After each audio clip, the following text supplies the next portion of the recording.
Bom dia a todos, bom dia, boa tarde, boa noite, a depender do momento que você esteja assistindo essa aula, que você esteja bem, não é isso? Assim como seus familiares.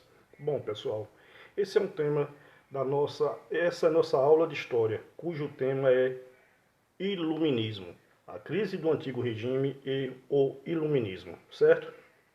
Em primeiro lugar, nós temos que situar vocês sobre o que estamos falando, certo? Quando se fala em crise do antigo regime, o que vem a ser o antigo regime? O nome já fala aí, antigo regime. É um regime político, econômico, que já estava vigorando antes de começar o iluminismo, certo? Então aqui a gente tem algumas características sobre o que vem a ser antigo regime, para depois falarmos do iluminismo. O antigo regime vigorou entre os séculos XVI a XVIII na maioria dos países europeus, certo? A gente vai abrir aqui um parênteses. Esse antigo regime é conhecido anteriormente como absolutismo. Absolutismo, certo? Aí, para os iluministas, que já iriam, a ideia principal era ser contra o absolutismo, certo? Já começavam a falar, a tratar o absolutismo como um antigo regime, um regime que já era ultrapassado, certo? Então vamos aqui algumas características deste chamado antigo regime. Esse período caracterizou-se pelo poder absoluto dos reis, né? do soberano, né? Do rei, do soberano, do rei, da rainha. Na maioria eram soberanos, certo? Era o chamado absolutismo, onde o quê? Onde o rei, o soberano, ele tinha em suas mãos todo o poder, certo? Tinha em suas mãos o poder absoluto. E quais eram esses poderes? Eram os poderes de legislar, né, de criar leis, os poderes de executar essas leis, o poder de julgar, além do poder militar também. E tinha o apoio religioso, que sempre foi importante, certo? E também de algumas camadas sociais. Então, por isso chamado de absolutismo. Lembre isso. O iluminismo ele vai trabalhar principalmente contra esse poder absoluto dos reis, certo? Uma outra característica do antigo regime, assim chamando, era a sociedade estratificada. O que a sociedade era separada em estratos, onde tinha lá o primeiro, o segundo e terceiro estado. O primeiro, lá acima de todos, na base, na pirâmide, perdoe, na pirâmide social, acima de todos tínhamos o monarca, é isso? O rei, obviamente com sua família, os nobres, certo? Depois vinha o clero, beleza? Que era a igreja. A parte era o alto clero, certo? O clero. E o terceiro estado com a burguesia, com os camponeses, certo? E os demais trabalhadores. Era assim formada a sociedade do antigo regime, certo? E obviamente a gente vai perceber neste instante quais eram as condições dessas camadas sociais, certo? Uma outra característica era que a economia na época do antigo regime era baseada na agricultura. Era uma economia agrícola, certo? O comércio como principal motor da economia era o mercantilismo.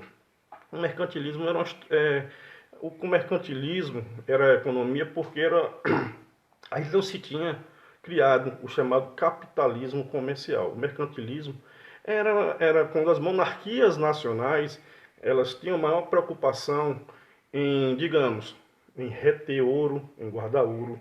Quanto mais ouro se guardava, mais rica era essa monarquia. De comercializar apenas com as suas colônias, porque nessa época as colônias, logo no final, as colônias, as metrópoles comercializavam e, de certa forma, exploravam as suas colônias, certo? Então, nisso se baseia o mercantilismo, certo?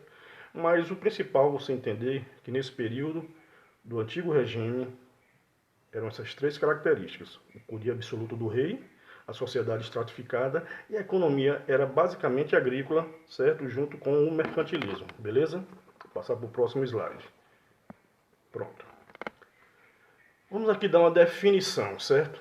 Você vai encontrar várias definições, mas aí eu peguei esse slide aqui, já estava construído, e gostei dessa definição. É um movimento, o que é o iluminismo?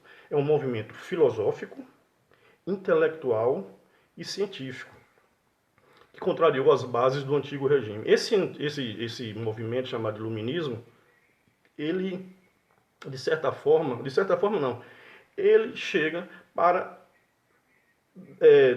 com suas ideias, tirar o poder, e a gente vai ver que ele vai influenciar em outros movimentos posteriores, que onde o monarca ele perde seus poderes, certo? Ou ele perde seus poderes totalmente, ou então ele cede uma parcela dos seus poderes, basicamente devido ao iluminismo, beleza? Movimento filosófico, certo? E intelectual. Por quê? Dessa forma, o iluminismo ele tentava mostrar ao ser humano que era através do pensamento e não das crenças religiosas que ele podia alcançar uma melhor condição, certo? A gente vai chegar aí no porquê de iluminismo, não é isso? Quando ocorreu no século XVIII, onde aqui tem a Inglaterra no início, certo? Mas o seu auge foi na França. A gente vai perceber que a grande maioria dos filósofos iluministas, que são principalmente destacados aí na questão pedagógica, nos livros didáticos, etc., são os filósofos franceses, certo? Quem? O iluminismo representou basicamente a forma da burguesia interpretar o mundo, certo? Eu falei a vocês que tínhamos ali as classes sociais, o monarca, a nobreza, o clero e a burguesia no terceiro estado. Então a burguesia, ela começa a não mais apoiar o monarca. Então ela passa a desenvolver um papel nessa mudança de regime, certo? Quais são as características básicas do iluminismo? Iluminar, prestem atenção nisso, iluminar, certo? Racionalismo, o uso da razão como principal alicerce para o pensamento do ser humano, do homem.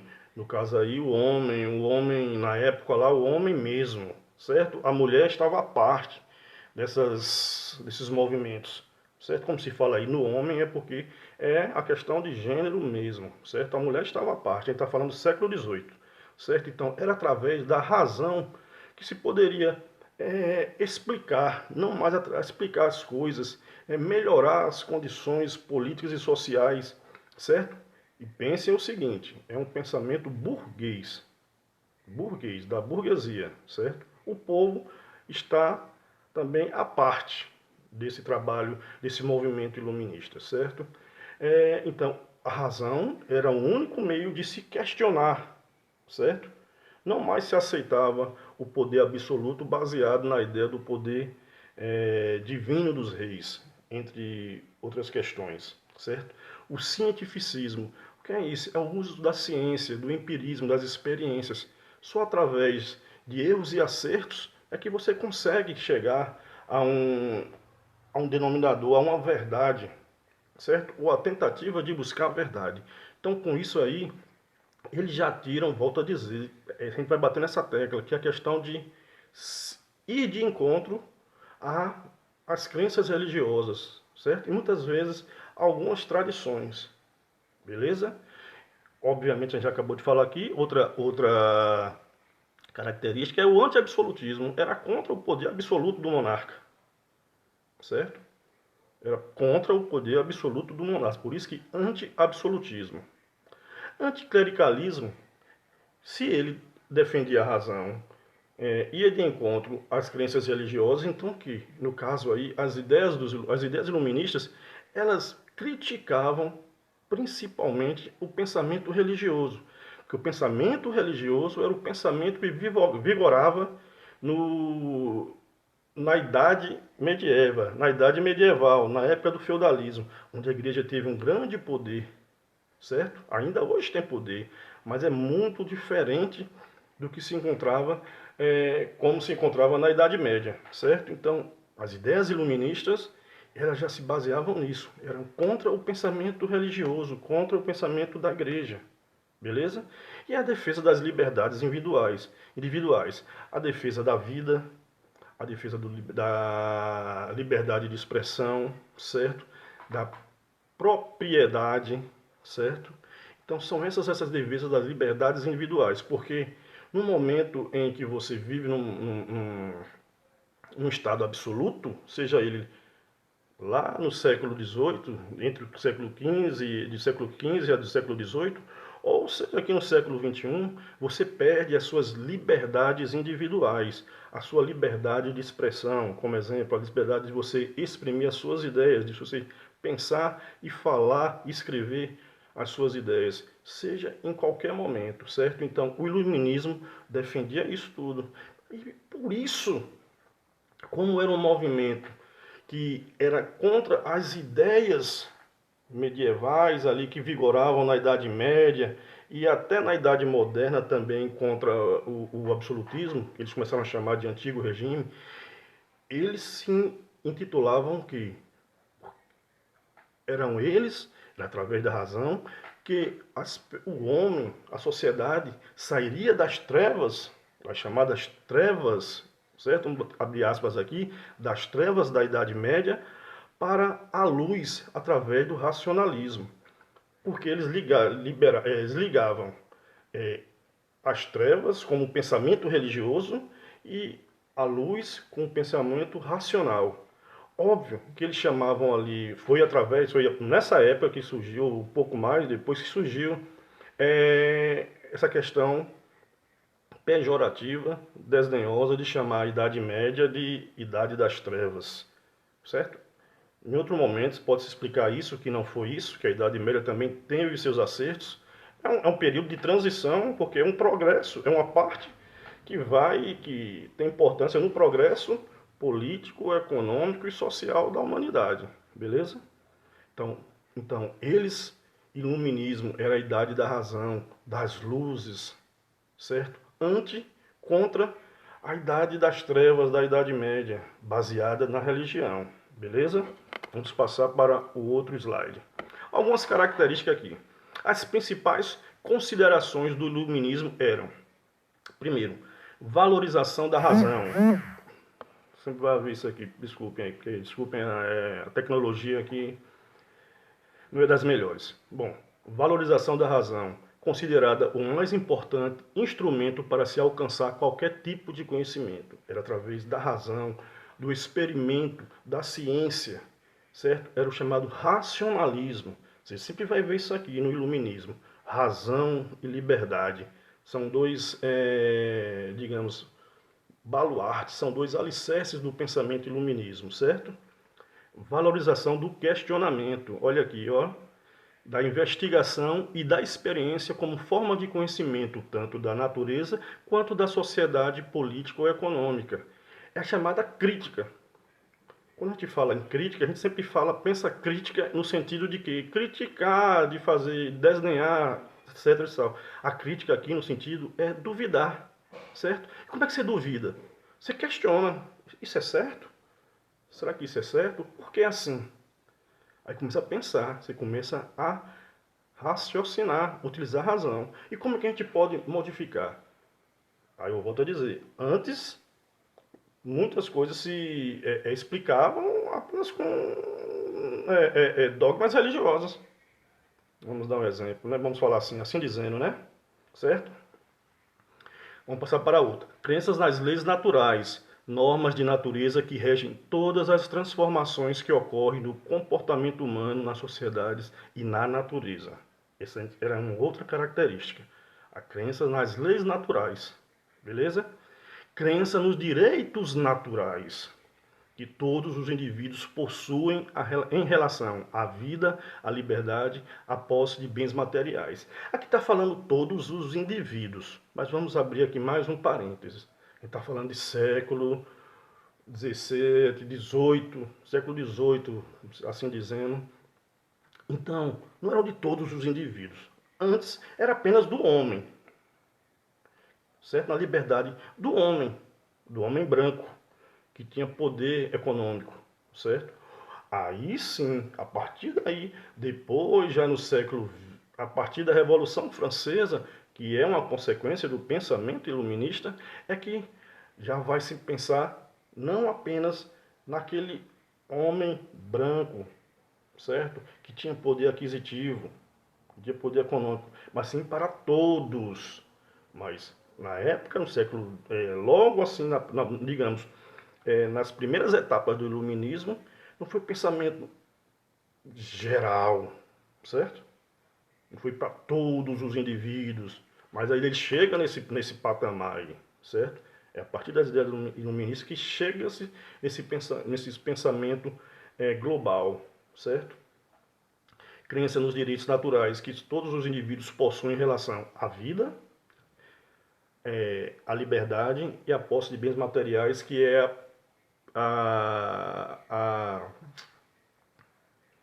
o bem privado, certo? O bem privado seu, a posse dos seus bens, que eles são inalienáveis, é seu, ninguém pode tirar, certo? A propriedade privada é sua, ninguém pode tirar. A vida é sua, é inalienável. A liberdade. Se você fala em liberdade, então aí já tem um pensamento contra o quê? Contra a escravidão. Você nasce como? Você nasce, você tem direito à vida, e assim que você nasce, você tem direito à liberdade, certo? Então o pensamento já tem aí as sementes dos pensamentos contrários à escravidão, digamos assim, certo? Uma outra característica ali, crítica ao absolutismo, já falamos, ao mercantilismo e aos privilégios da nobreza e do clero, certo? Defesa da liberdade política e econômica e da igualdade de todos perante a lei. Volto a dizer também, se todos aí estavam, não eram todos. Hoje, a nossa Constituição fala-se também nisso, das liberdades de todos perante a lei. A gente tem dispositivos na Constituição de 1988 que falam sobre isso, certo? Então, elas já bebem, elas vão lá na fonte do iluminismo para trazer as ideias agora para o século XX, quando foi feita a nossa última, quando foi elaborada a nossa última Constituição, certo? E a outra aqui que é a crítica à Igreja Católica, embora não se existisse embora não se excluísse, perdoe, a crença em Deus. Eles não eram ateus, certo? Não está falando de ateísmo, não excluíam a crença em Deus. Mas ele fala o seguinte: olha, a gente pode viver sem religião. A religião não pode. A gente pode ter a religião, mas ela não pode nos deixar enxergar só a religião. A gente tem que ampliar nossas mentes e pensar. Você pode ter uma crença religiosa, mas que ela não seja o objetivo principal, porque a sociedade pode ter religião, mas pode viver também sem. Beleza? Por isso essa crítica à Igreja Católica. Volto a dizer, não era o ateísmo, certo? Eles pensavam em quê? Pode ter religião, mas a sociedade não pode pensar e viver nos moldes, como se tudo fosse com questões divinas, metafísicas e por aí vai. Beleza? Temos aqui a crise do Antigo Regime, alguns principais representantes do iluminismo, certo? O chamado, considerado o pai do iluminismo, é John Locke, que a gente falou lá que iniciou na Inglaterra e teve seu apogeu na França, certo? Então, um dos precursores foi John Locke. Algumas ideias, desculpem, de John Locke, precursor do iluminismo, considerado o pai do iluminismo, porque ele defendia os direitos naturais e inalienáveis dos homens. Volto a dizer, esses homens aí é o gênero, homem mesmo, homem branco que tem poder econômico. Quais serão esses direitos? Vida, liberdade e propriedade. Os governos devem existir para preservar esses direitos, não para tirá-los, certo? Então ele também defendia o quê? O liberalismo político. Defendia uma monarquia parlamentar. O que é a monarquia parlamentar? O rei estava lá, mas ele não tinha todos os poderes de forma absoluta. E, obviamente, o conhecimento que se daria o quê? Através da experiência e da razão, certo? Essa é a nossa primeira parte sobre iluminismo, certo? Agora vamos, na segunda parte, mostrar para vocês quais eram os outros pensadores iluministas, os franceses famosos, beleza?